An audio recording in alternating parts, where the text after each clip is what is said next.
estás aún en medio del dolor. Sé que tú quieres hoy mi corazón y examíname, ponme a prueba, quita el temor, cambia todo. Yo me deleito en ti, te doy mi corazón, toda mi humanidad la rindo en tu amor. Ya no hay oscuridad, tu gracia me abrazó, reposa sobre mí, gran Rey Salvador.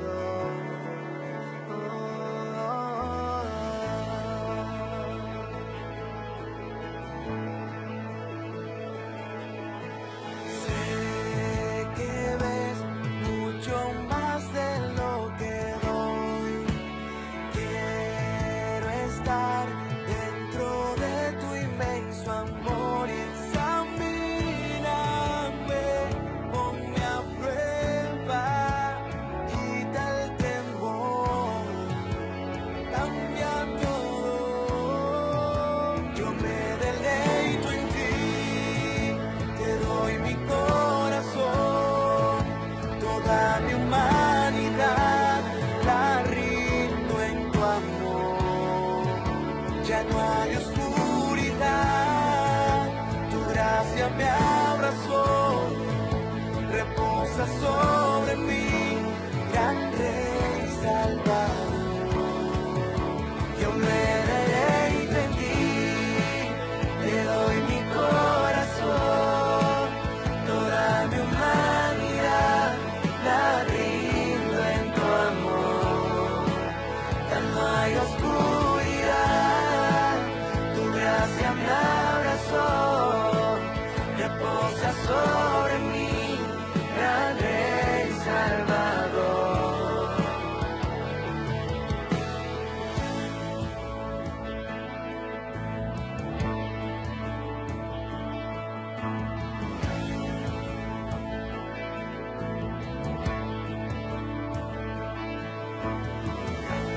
Trae tu fuego, Dios, haz tu obra en mí. Te doy mi corazón, me postro ante ti. Trae tu fuego, Dios, haz tu obra en mí. Te doy mi corazón, me postro ante ti. Trae tu fuego, Dios, haz tu obra en mí. Te doy mi corazón, me postro ante ti. Trae tu fuego, Dios, haz tu obra en mí. Te doy mi corazón, me postro, yo me deleito en ti. Te doy mi corazón, toda mi humanidad la rindo en tu amor. Ya no hay oscuridad, tu gracia me abrazó, reposa sobre mí, gran Rey Salvador, Rey Salvador.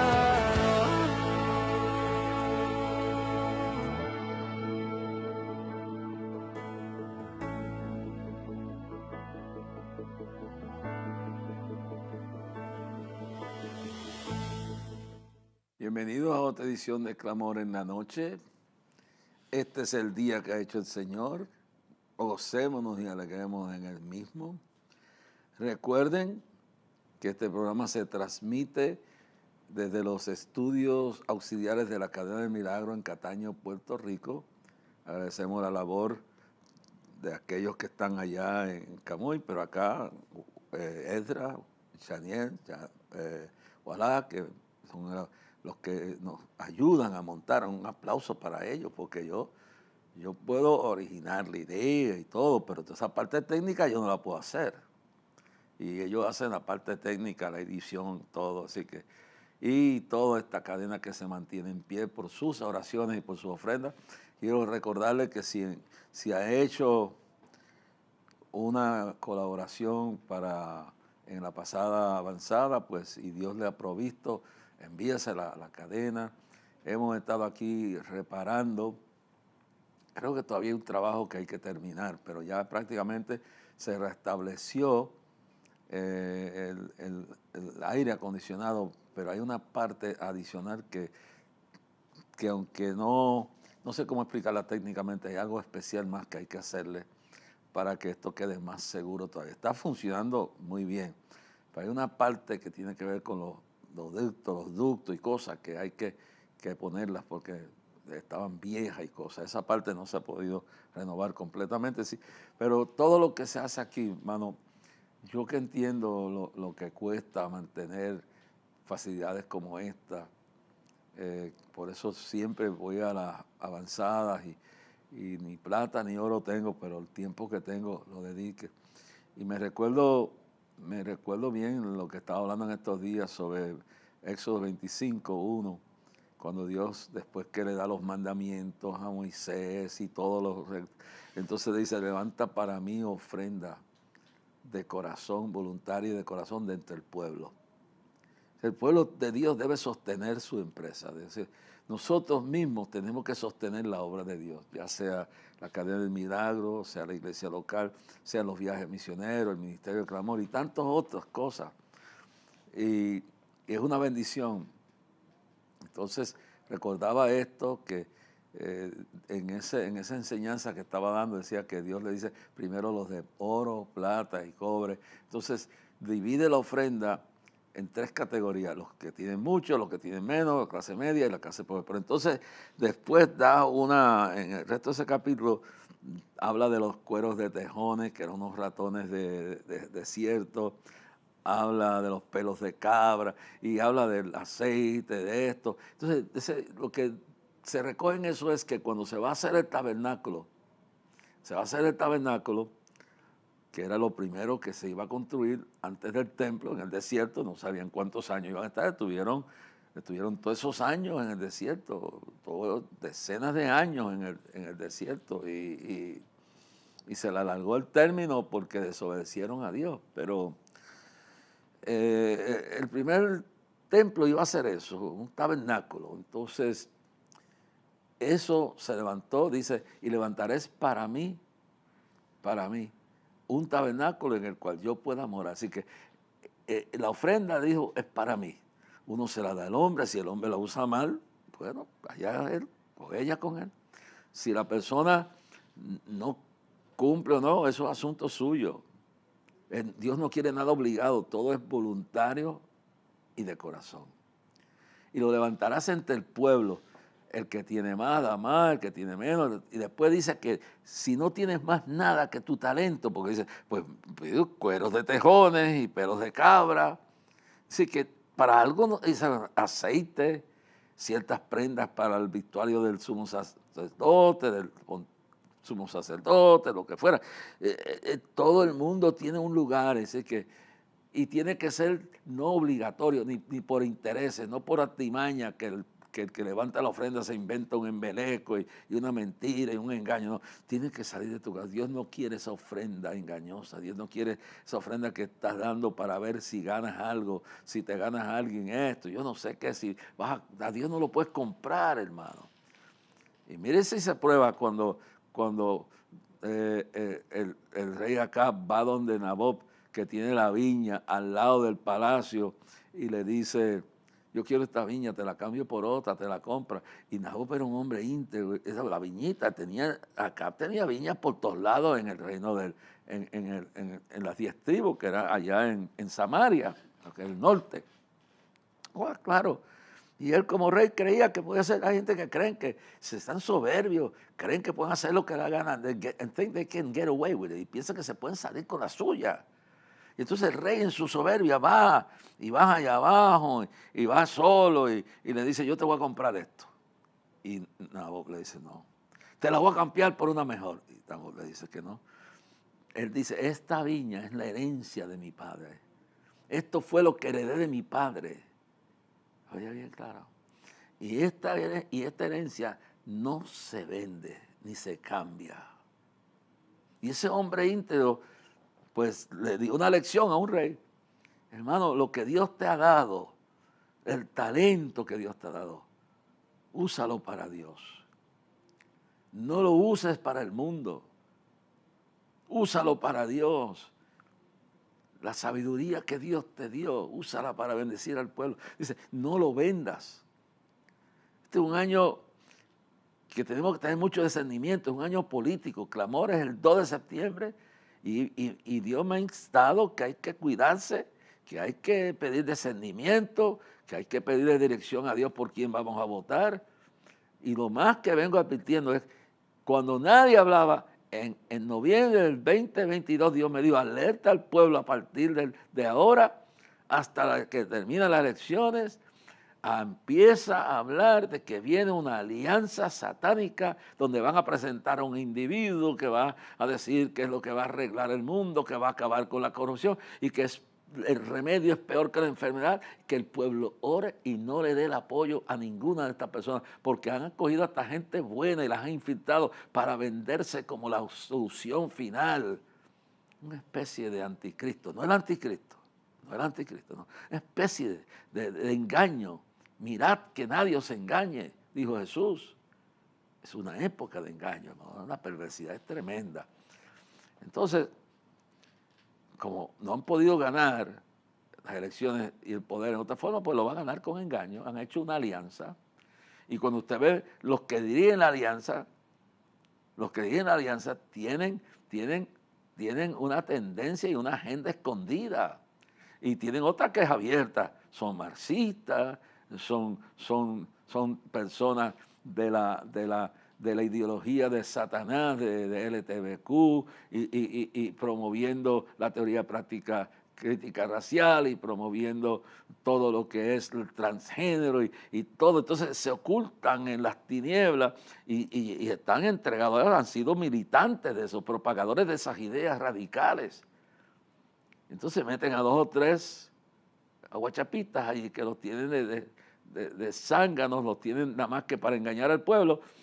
Y entonces una vez que tomen, poco a poco, son sagaces. Mire lo que yo leí aquí hace unos programas atrás, ya están planeando, ya están endoctrinando a los jóvenes en la Universidad de Puerto Rico y se están metiendo a las escuelas y se van a meter a las iglesias.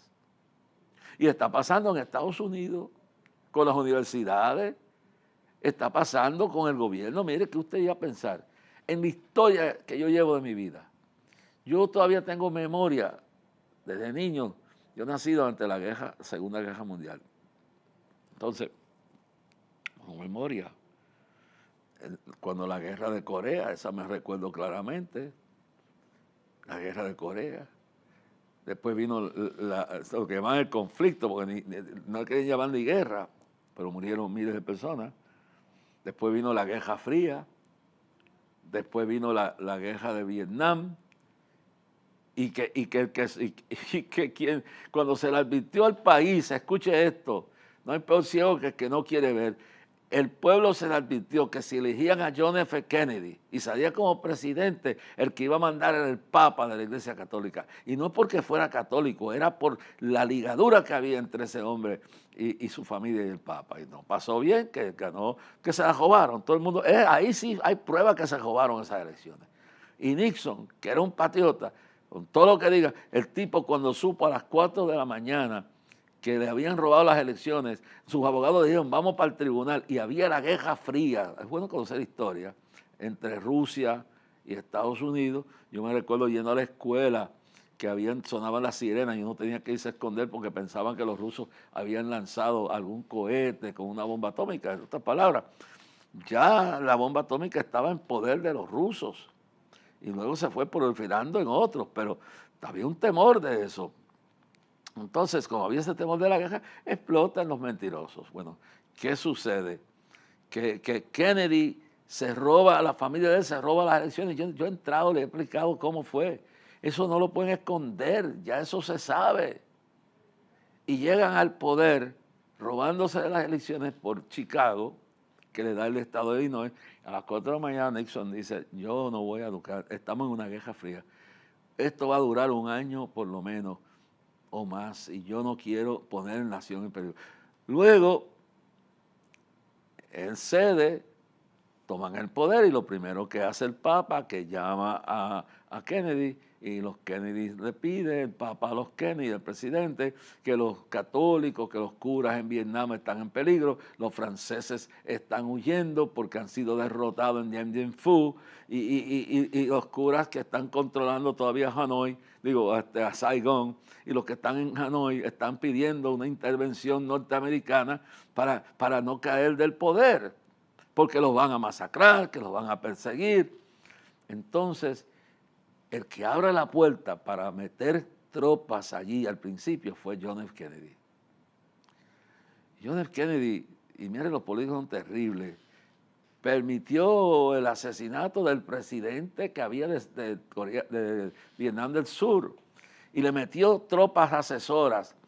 Y cuando él muere, que lo matan, sube al poder el vicepresidente que se llama Lyndon Johnson. Y Lyndon B. Johnson era un vaquero, era un borrachón que corría a 90 millas con una jarra de cerveza por los campos de vacas que tenía en Texas. Y era un hombre mal hablado, y era un hombre lleno de envidia, de todo lo más malo. Entonces, ¿qué sucede? Y aunque los demócratas lo encubren, era racista. Pero utilizaron, dice, mire lo que decía, palabras que se alegan que él dijo, mire, vamos a darle a los negros lo que quieren y después los vamos a utilizar. Y es lo que han hecho. Y juntos, porque eso no fue asunto de los demócratas, todo el país se puso de acuerdo para terminar con todas esas cosas, injusticias que habían. Yo era un joven, mi madre estuvo en esos días de Martin Luther King, yo estuve en el área donde asesinaron a aquellos que hicieron la película Mississippi Burning. Y yo estuve en conflictos de eso, yo le puedo hablar, yo tuve un conflicto cuando yo fui, mi madre me llevaba a todos estos eventos creyendo que me iba a convertir, y yo fumando y bebiendo y haciendo, después Dios me eliminó el cigarrillo, pero no me convertí, seguí dándome el trago y cosas estas, y me lleva ahí a Washington, que me lleva a una excursión de la Iglesia de Dios, que mi madre era muy amiga de una de sus misioneras y me llevan allí a Washington. Y entonces, en vez terminé yendo a la iglesia de Elder Michaud. Elder Michaud era el Billy Graham de los negros en aquel momento. Y yo viví en Washington lo que fue racismo. Y entonces me recuerdo el milagro que Dios hizo en mí. No me convertí. Me habló en ese día, era un 4 de julio, me habló en el culto y yo lloré y no me convertí, pero cuando me sentí que algo me arrancó el vicio de fumar a esa edad, nos quitó. No me convertí, boté el cigarrillo, me lo rompí. Y cuando salí afuera, tenía deseo de buscar a Dios, pero no me rendía, era una lucha. Yo creía que el mundo era lo mejor, y la música, y la lucha, y los ideales, y todas esas cosas. Bueno, fuimos entonces yo no tenía por dónde ir, no tenía dinero. Mi mamá me llevó, entonces fuimos en un autobús. Los únicos dos blancos que iban en el autobús eran mi mamá y yo. Mi abuela, que era negra, el doctor J.F. Rodríguez, que era fundador de los Defensores de la Fe, el doctor Elder Michaud, que era el pastor de la catedral afroamericana metodista, la grande catedral que tenían ellos, la más grande, y él era el predicador comparado con el Billy Graham de los negros. Entonces íbamos todos, en total, en esa guagua íbamos 48 personas, más o menos, quizás un par más, o 50 y pico, algo así. Sí, entonces mi mamá eran 48 más mi mamá y yo 50. Y cuando regresamos de ese pasadía que había, eran las festividades esas del 4 de julio, regresamos de noche, paramos en un diner de estos que hay en Estados Unidos, en Virginia. O sea, Virginia quiere cruzar el Potomac, el río Potomac, y aquí, cuando tú cruzas aquí, ya es otro gobierno acá. Acá es el Distrito Federal. Y cuando nosotros llegamos, yo me paré, mi papá salimos, los negros se quedaron todos en el desierto. Yo venía de Nueva York. En Nueva York había racismo, pero era un racismo individual, no habían leyes para condenar, ni esto, ni que no pueden usar este baño, no pueden comer aquí. En Nueva York era diferente, era un racismo que había por puertorriqueños contra italianos, italianos contra irlandeses, irlandeses blancos contra negros, cosas así, negros contra eso, pero no había, era un sitio más liberal en cuanto a todo esto, pero allá no era así, aún en la capital. Y yo recuerdo que cuando paramos en ese diner, yo pedí 48 comidas para los que estaban allá. Pedí 48 comidas. Y yo no había visto el rótulo, y no voy a usar la palabra, decían negros y perros comen en la cocina, pero aquí no pueden comer. Bueno, cuando me dijeron que las comidas estaban preparadas y pueden bajar, y yo le dije, bueno, allá están 48 negros, entre ellos mi abuela, que es negra, el doctor Michel, el doctor J.F. Rodríguez, y los blancos son mi mamá y yo. Entonces la tipa se me cuadró. Yo viví esa experiencia. Yo no estoy contando lo que vi en una película. Había pasado a ver esa película que dice Mississippi Burning. Eso ocurrió cuando se me estaban 3 o 4 blancos en una guagua, en un autobús, y cuando cruzaba de Washington hacia Virginia para meterse al sur, que ya comenzaba el sur, tenían que irse atrás. Y la idea era romper ese asunto, esa segregación, ese descrimen, y todos murieron. Y hacían pocas semanas que habían muerto y contado sus cadáveres, lo que fuera. Entonces pasamos, y la tipa dijo, usted no ha leído el rótulo que dice que los negros y los perros van para la cocina. Y yo dije, pues yo no era cristiano. Mi mamá me controló, yo le hablé malo. Y le dije, sí, mi abuela y esa gente que están, yo no como. No, pues tienen que pagar, yo no voy a pagar nada tampoco. Digo, yo no era cristiano, pero yo viví ese tiempo. Y inmediatamente llamó a la policía del estado, State Police, y cuando mamá me dijo, vámonos, nos montamos y prendimos la guagua y la policía atrás y nosotros atrás, adelante, hasta que crucemos el puente que dividía a Virginia de Washington, el Distrito Federal, y yo viví esa experiencia, yo la viví. Yo viví todo esto, mis hermanos, todas esas cosas que pasaron en esos tiempos. Tengo esa historia en mi vida. Pero aprendí, hermano, que Dios tiene un plan para uno. Y dejé el cigarrillo y no puedo tener a nadie fumando al lado de mí, me enferma. Después, más tarde, me convertí, me quitó el licor, y empecé a servirle a Dios y entiendo, hermano, que Dios puede cambiar. Si tú quieres cambiar, Dios te puede cambiar. Y entiendo en aquel momento la visión que tenía, que a América no la salvaba nadie, sino una visitación de Dios, y que la juventud de la nación se tornara a Dios. Y yo recibí el llamado. Y entendí todo esto que se está viviendo en el día de hoy. Entonces me da lástima cuando veo que se está... Si Martin Luther King estuviera vivo, estuviera vomitando. Eso Black Lives Matter, eso es un engaño. Esos son unos vividores. Esos son unos maleantes espirituales que han engañado. Son seguidores de ISIS, la religión Yoruba de Nigeria. Y han explotado a su propio pueblo. Entonces, hermanos queridos, la gente tiene que saber estar en la perfecta voluntad. Y yo me recuerdo que Dios empezó a tratar y me convertí. De allá para acá, pues, tengo tantas experiencias, mis amados hermanos, que tengo.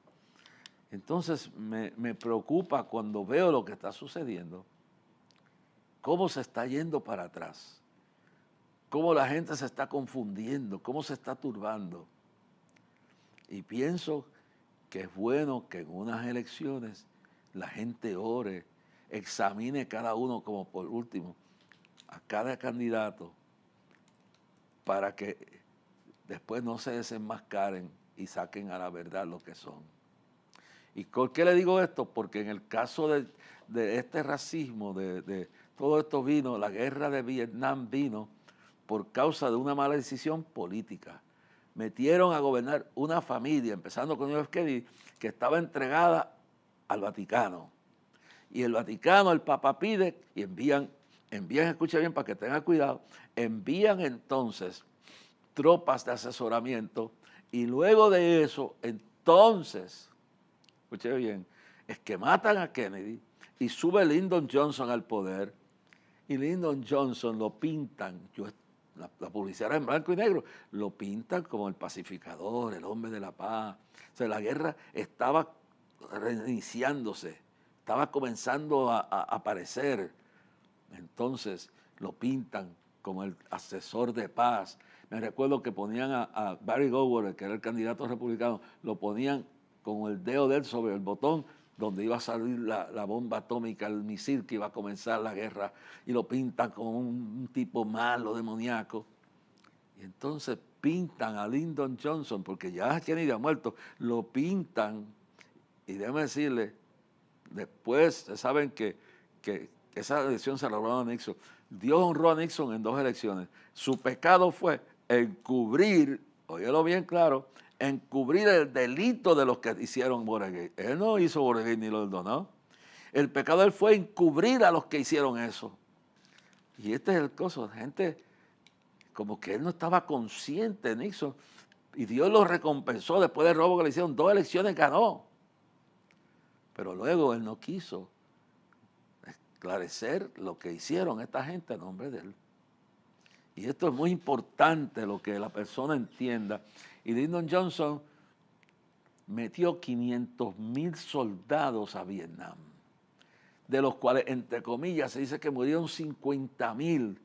El que venía disfrazado del paz, bienaventurados cuando digan paz y seguridad, vendrá destrucción de repente. El disfrazado de paz, el que iba a resolver la situación, que no iba a haber guerra, fue el que lo empeoró y tuvo que renunciar a su candidatura. Finalmente, ahí es que Nixon vuelve y gana 2 elecciones. Y Nixon es quien termina la guerra y termina el servicio militar obligatorio. Pero comete el pecado de encubrir a sus amigos. Y el que encubre sus pecados no prosperará. Y ahí estuvo el asunto. Y luego el resto es historia. ¿Por qué le estoy diciendo esto? Porque hay gente que no están consciente de la realidad que están viviendo a su alrededor, como no lo estaba en un momento Jonás, que estaba durmiendo, y luego dice aquí, y él respondió que él sabía la solución. Él sabía, por eso en este año hay que orar, y el 2 de septiembre, desde las 2 de la tarde, hay que ir en oración, en clamor, y pedirle a Dios que tome la rienda de esta elección, que el pueblo se ilustre y se arrodille y le diga a Dios, dime por quién voto, y que Dios haga su voluntad. Y él respondió, tomadme, echad al mar, porque el mar se embravecía más y más. Entonces también aquí, mire lo que dice, y él le responde, tomad y echadme al mar, y el mar se os aquietará, porque yo sé que por mi causa he venido esta gran tempestad sobre vosotros. En unas palabras, la gente tiene, mire hermano, si usted es una piedra de tropiezo, metiendo su boca y sus consejos por teléfono, como diante sea, orientando a una familia y metiéndole bochinches, cállese la boca.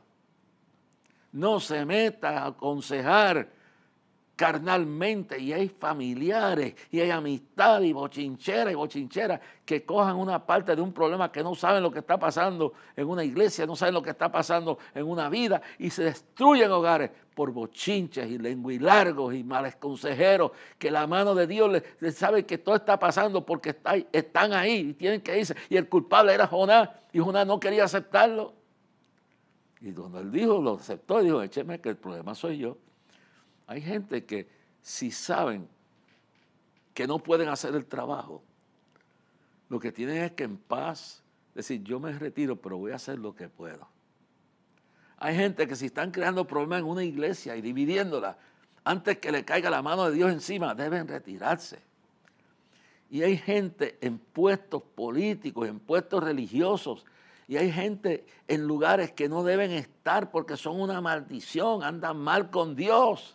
Y cuando los que están en prominencia andan mal con Dios, tienen que irse. Entonces el hombre reconoció que era el culpable y dijo, echadme al mar. Y ellos dijeron, mire lo que dice aquí, Y él respondió, tomad y echadme al mar, y el mar se aquietó, porque yo sé que y el mar se aquietará, porque yo sé que por mi causa ha venido esta gran tempestad sobre vosotros. Y aquellos hombres trabajaron para hacer volver la nave a tierra, mas no pudieron, porque el mar se iba embraveciendo más y más contra ellos. Entonces clamaron a Jehová y dijeron, te rogamos ahora, Jehová, que no perezcamos nosotros, porque la vida de este hombre, ni pongamos sobre nosotros la sangre inocente, porque tú, Jehová, has hecho con nosotros como has querido. Y tomaron a Jonás y lo echaron al mar, y el mar se aquietó de su furor. Y temieron aquellos hombres a Jehová con gran temor, y ofrecieron sacrificios a Jehová, se volvieron a hacer votos, pero Jehová tenía preparado, y ahí lo voy a dejar. Bueno, sí, vamos a seguir, porque esto está bueno. Este libro de Jonás tiene enseñanza. Hay changotes, ¿se recuerdan cuando Dios le dijo a Moisés, a Josué, le dijo a Josué, vayan y van a conquistar a Jericó, pero no traigan nada de allí, dejen la plata, el oro, los animales, no traigan botín de allí. Y hubo uno que se llamó el changote de Acán, y Acán fue y trajo ídolos y trajo oro, lo que Dios no quería. Lo que Dios no quería, que el pueblo se contaminara, se metiera con esto, y el tipo se quedó callado. Y cuando en el medio de una organización, en medio en la familia hay alguien que es un mal, su lengua es larga y viperina y mal aconsejadora, cuando hay gente que se mete a sembrar la sencilla y aconsejar mal, que su fin es destruir matrimonio, en vez de aconsejar bien, se meten por medio, inundan. Cuando se meten gente con doctrinas falsas y empiezan a dividir las iglesias y a confundir al pueblo, la gracia de Dios aparta y el mar se embravece. Y esa gente tiene que arrepentirse y no se pueden dejar en puestos de liderato. Tú no puedes poner a dirigir a una persona que tiene doctrina falsa a un concilio. Bueno, puede estar en el concilio, ahí sentándose, adorando, pero no puede tener autoridad para profundir lo que está haciendo, el error que está cometiendo. Bueno, porque Dios va a apartar su gracia, Él quiere. Si tú tienes una amistad con una persona corrompida y le estás apoyando su corrupción. Yo recuerdo un caso en Colombia de una madre que le apoyaba el adulterio a su hija.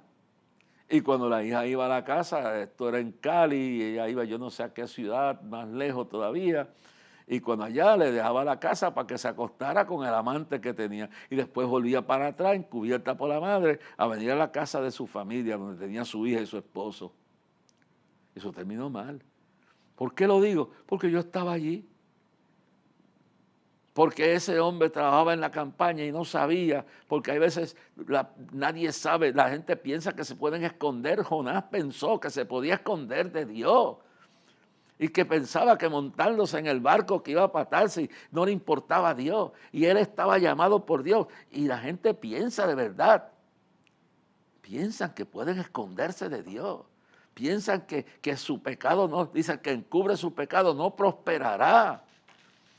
¿Sabes? Y hay hombres y hay mujeres que hacen cosas a la escondida, cosas que el esposo no aprueba, que la esposa no aprueba, y se van y se esconden por allá. Y hay gente que los alcahueta, hay gente que les da albergue a esa condición. Y en este caso yo le digo, fue una campaña tremenda en Cali, Colombia, fue eso hace años. Yo no sé si toda esa gente está muerta. Yo lo que sé fue que ese hombre estaba lleno en la campaña y él no sabía lo que estaba pasando, porque la primera encubridora del pecado era la mujer que estaba escondiendo. Jonás sabía que él estaba mal. Jonás sabía que toda esa tormenta venía por causa de él. Y él creía que podía huir de la presencia de Dios. Y la gente piensa que no los van a descubrir. Y entonces esta mujer, porque yo le digo bien claro, de ahí fue que yo decidí, que yo le digo, mi regla es, a mí me dan una casa sola, y si Dios me dice que sola, pero yo me quedo por regla, a menos que fuera una excepción del Espíritu, yo por regla no me invitan, yo no me quedo en casa de nadie, a mí no importa que sea el santo más grande. Me voy para un hotel, me voy para una casa que me ponen a mi orden, pero no quiero saber de eso. Pues yo me quedé en esa casa y yo descubrí lo que estaba pasando y yo no abrí mi boca, pero el Espíritu Santo me daba testimonio de lo que estaba pasando allí. Y a aquella señora se le veían en los ojos la lujuria, el adulterio. Y el esposo era un santo varón de Dios. Y yo me recuerdo porque viví esa noche. Y yo me recuerdo que de momento él estaba en la campaña y se fue. Y me dejó solo. Y yo tenía que retornar con él a su casa. Y yo le digo, ahí fue que Dios me habló, me dice, a menos que yo, por regla, quédate en un hotel, pero en casa de familia de nadie te quede. Y una que otra vez, que ha sido gente que Dios me ha mostrado, pero de ahí en fuera, mi regla es que no me importa, lo pago, si no me lo pagan, lo pago yo. No quiero estar metido en los bochinches que tiene la gente en las casas. Y a aquella mujer, yo le veía los ojos de lascivia, de lujuria. Pero me voy para la campaña.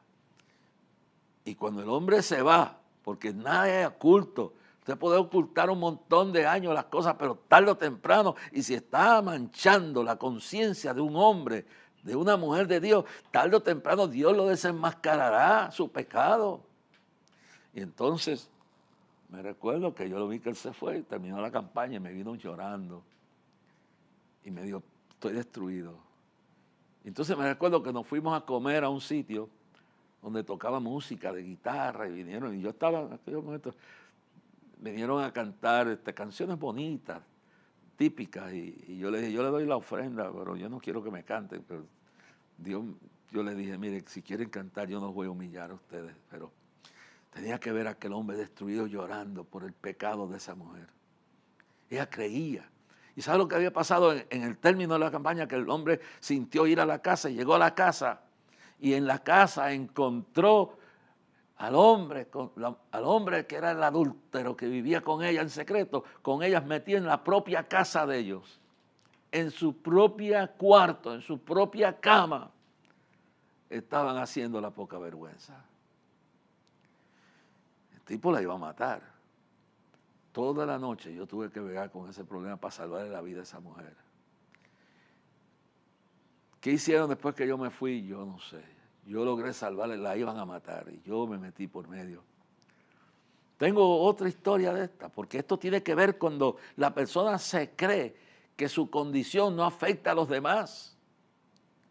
Sí, lo que usted haga afecta a sus hijos, afecta a su esposa, afecta a su esposo, afecta a la obra y se afecta a su alma. Arregle su vida con Dios. Entonces, otro caso fue de un amigo mío, predicador, un evangelista, un hombre que había sido un adicto a droga, que Cristo salvó, que Cristo sanó. Y vino aquí a Puerto Rico, estaba predicando en Vista Alegre, Bayamón, mi pueblo. Y finalmente se fue para Filadelfia. Y siguió para Boston, para un estado de esos por allá botado. Estaba en Filadelfia y se fue para otro estado, no sé dónde fue. Sé que la campaña de él terminaba el domingo.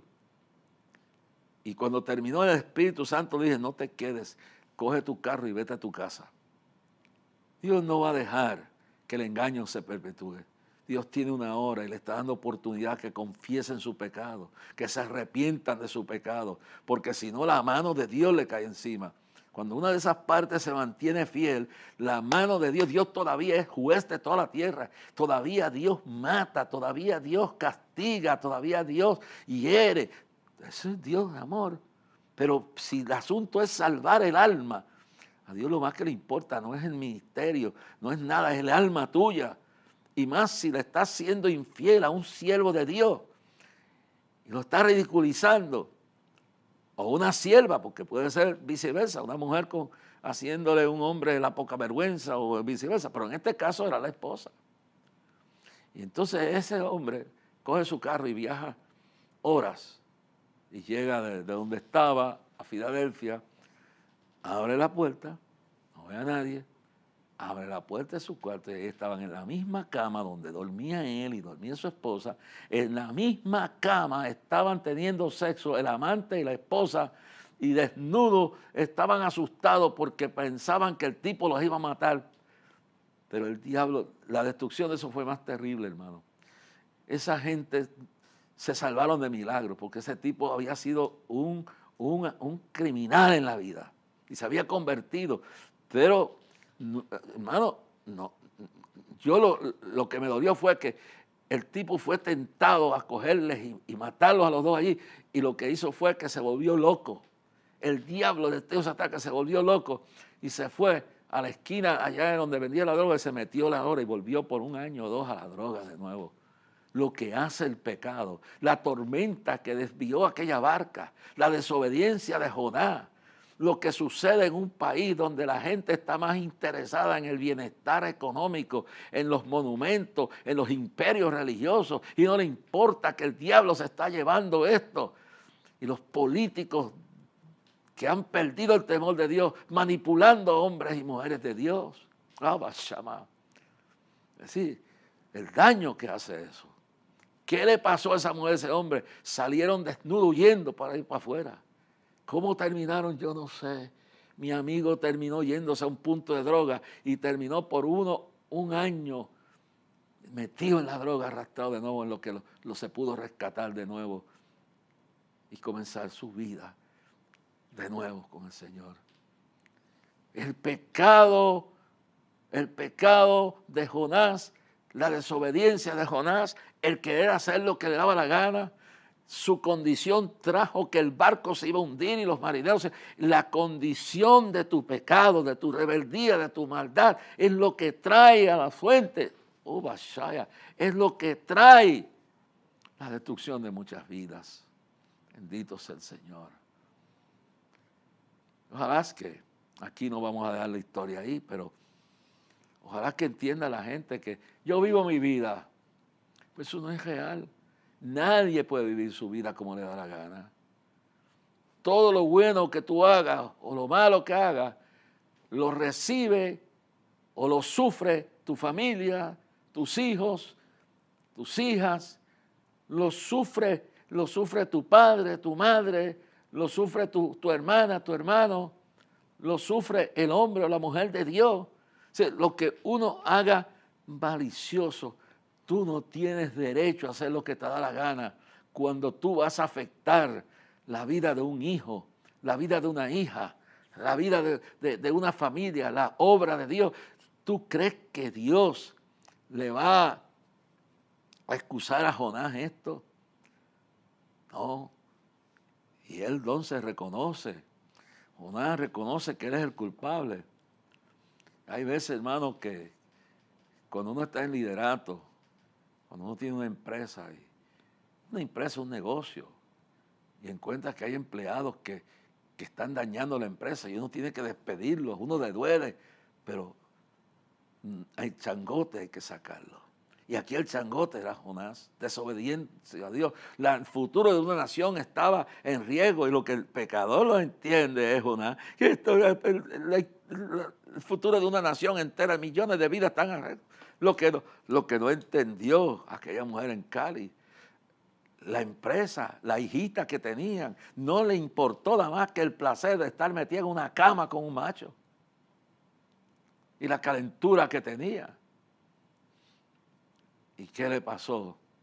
Aquella loca que mientras su marido estaba predicando el evangelio, ella estaba en la cama misma, en la cama donde dormían con matrimonio, teniendo sexo, y creen que eso Dios lo borró de allí, y por eso permitió que el marido llegara cuando menos esperaban y los escogió. Lamentablemente, eso tenía que ser de su parte, él tenía que agajarse de Dios, pero era que él idolatraba a esa mujer.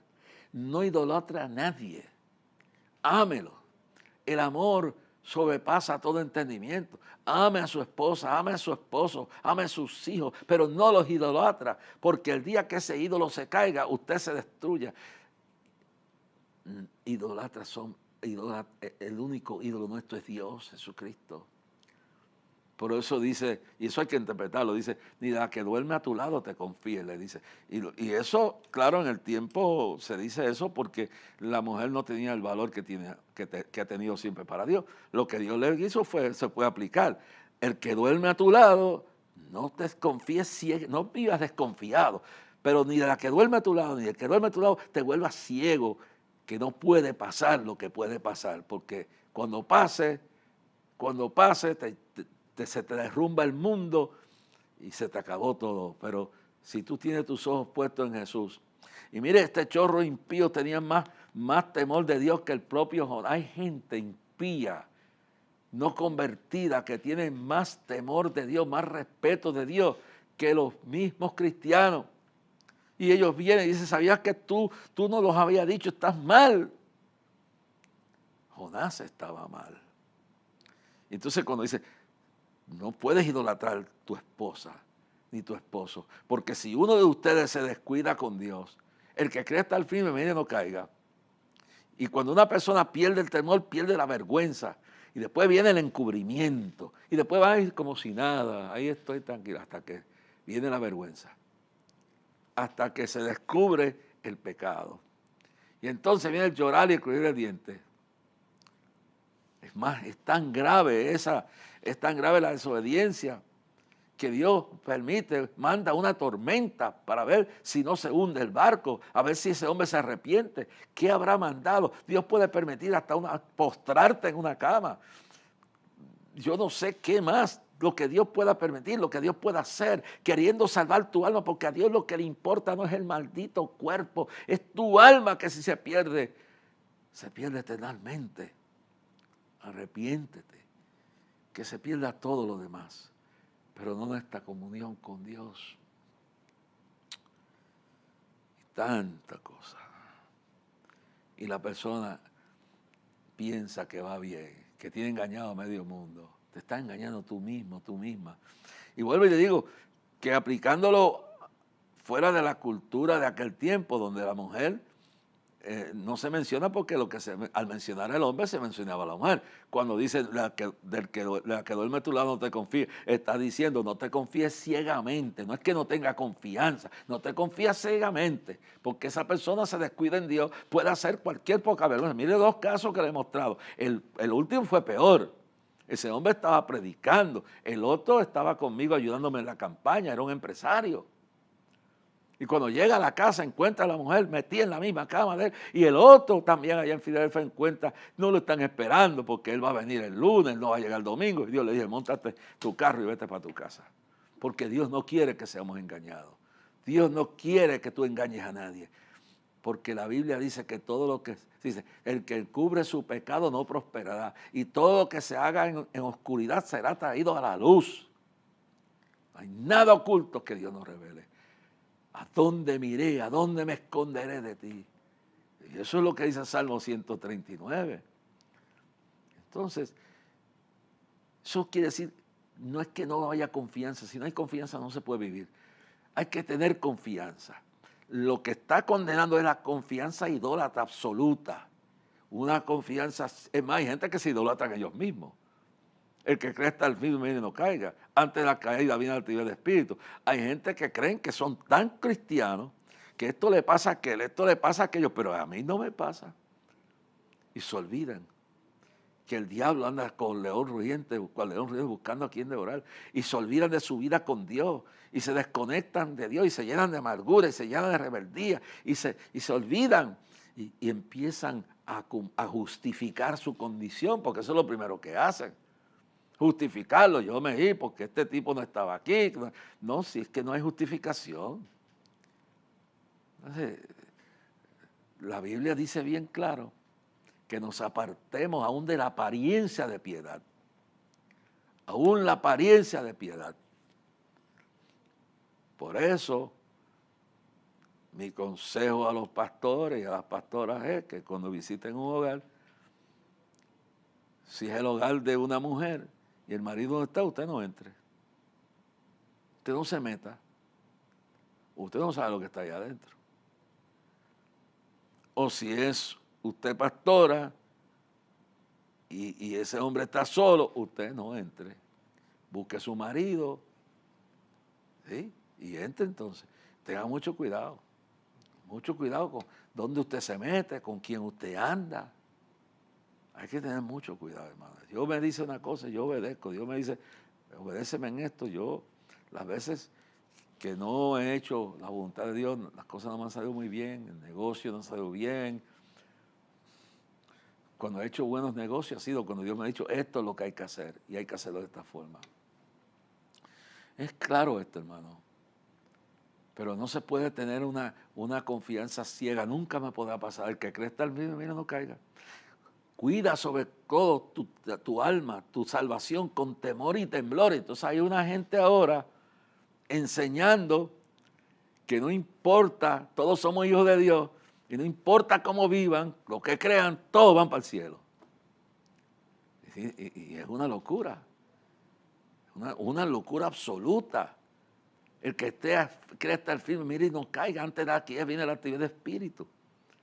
Entonces, si tú confías ciegamente solo en Dios, ni en mí confíes ciegamente. Ahora, no quiere decir que no debes tener confianza, porque sin confianza se volvería loco un matrimonio que no confía. Lo que dice es que no tengas ni en ella ni en él confianza absoluta. Solo Dios es infalible. Solo Dios no miente. Solo Dios no te puede abandonar. Esos que están predicando por ahí un evangelio donde bueno, el pastor es casi un Dios. La pastora es casi un Dios. Entonces, todo lo que diga, ¿no? La Biblia dice examinarlo todo y retener lo bueno. Yo amo a mi pastora, amo a mi pastor. Yo oigo lo que predican. Y sé que son gente buena y los aprecio y los respeto. Pero analizo lo que enseñan. Hasta el día de hoy van bien. Pero el problema es cuando se convierte a un instrumento en objetivo de idolatría. Y después, donde uno mismo, el siervo, se cree infalible porque si uno falla, se fue el mundo. No, el mundo se afectará. Cuando pasó lo que pasó con los líderes grandes, que no quiero mencionar su nombre, el evangelio siguió. Y después ellos se humillaron y Dios los restauró, pero tuvieron que pasar por un proceso de restauración, de humillación, de reconocimiento de su condición. Entonces hay una situación tan grave y tan grave cuando la gente idolatra a sus hijos como dioses. La esposa es una diosa, el esposo es un dios. No, ámalo. El hombre ama a su mujer como su propia carne. Y la mujer respete a su marido y ámelo también. Pero cuide su salvación con temor y temblor. No sea que se escurra, hermano. Somos más que vencedores, pero el diablo anda. No es que el diablo tenga más poder, no. Somos más que vencedores por medio de aquel que nos amó. Termino con esta palabra. Si Dios está contigo, ¿quién contra ti? Y la Biblia dice, en el mundo tendréis aflicción, mas confía, yo he vencido el mundo. Confía que Dios te dará la victoria. Examínate hoy mismo y ver por qué hay esta situación en tu empresa, por qué hay esta situación en tu hogar, por qué hay esta situación en tu vida personal. ¿Qué es lo que está pasando? Examina mi vida, rebúscame, Dios mío, redargúyeme, abre mis ojos, revélame la verdad, dame valor para enfrentar lo que tenga que enfrentar y dejar lo que tenga que dejar y perder lo que tenga que perder. Dios te está hablando. No hagas una decisión loca. Comienda a Jehová tu camino, espera en Él. Y Él hará y te llevará a su voluntad perfecta. Hasta mañana, a esta misma hora. Dios le bendiga grandemente. Sé que estás aún en medio del dolor. Sé que tú quieres hoy mi corazón y examíname, ponme a prueba, quita el temor, cambia todo. Yo me deleito en ti, te doy mi corazón, toda mi humanidad la rindo en tu amor. Ya no hay oscuridad. gracia me abrazó, reposa sobre mí, gran Rey Salvador.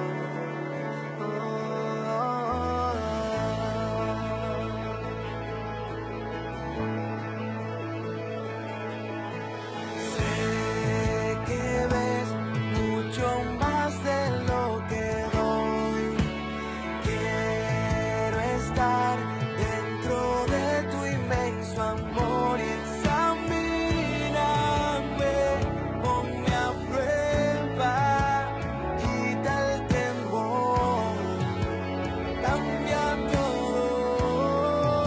Yo me deleito en ti, te doy mi corazón, toda mi humanidad la rindo en tu amor. Ya no hay oscuridad, tu gracia me abrazó, reposa sobre